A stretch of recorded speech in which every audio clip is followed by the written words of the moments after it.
his headdress.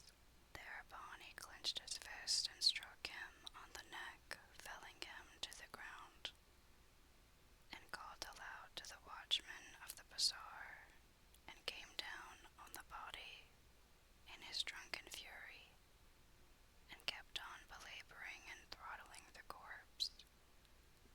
Presently the Charlie came up, and finding a Nazarene kneeling on a Moslem, and frapping him asked, "What harm hath this one done?" And the broker answered, "The fellow meant to snatch off my turban." "Get up from him," quoth the watchman.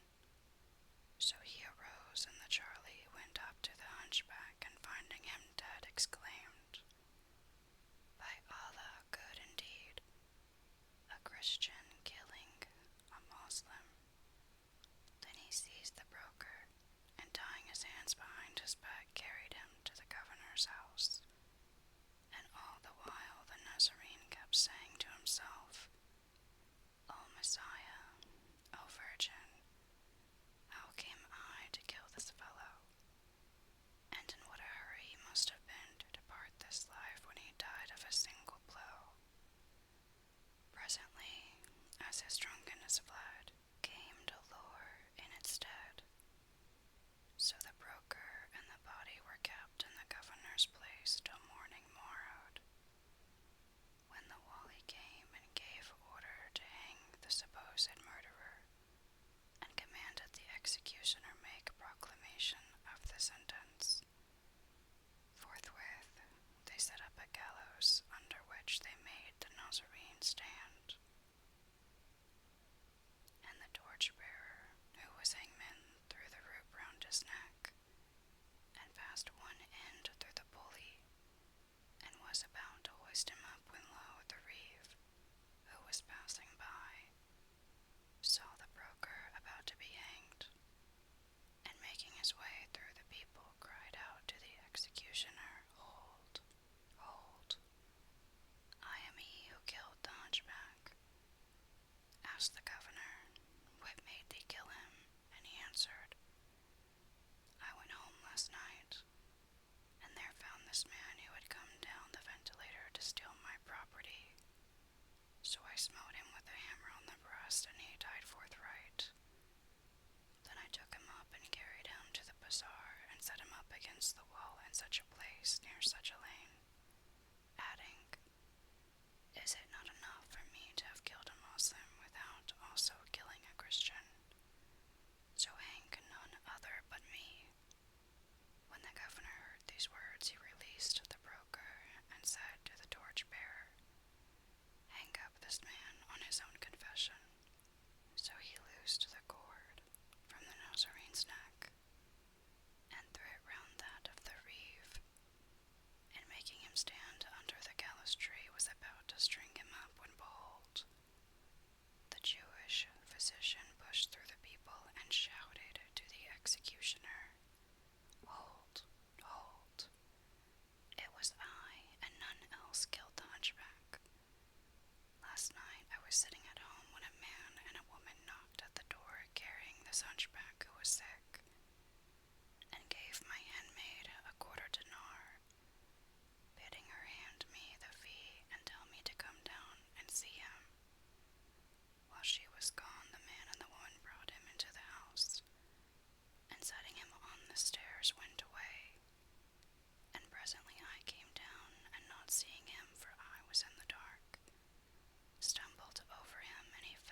is hanged after all.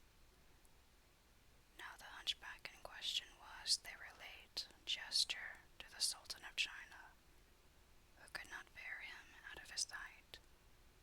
So when the fellow got drunk and did not make his appearance that night, or the next day till noon, the Sultan asked some of his courtiers about him, and they answered, O our lord, the governor hath come upon him dead, and hath ordered his murderer to be hanged.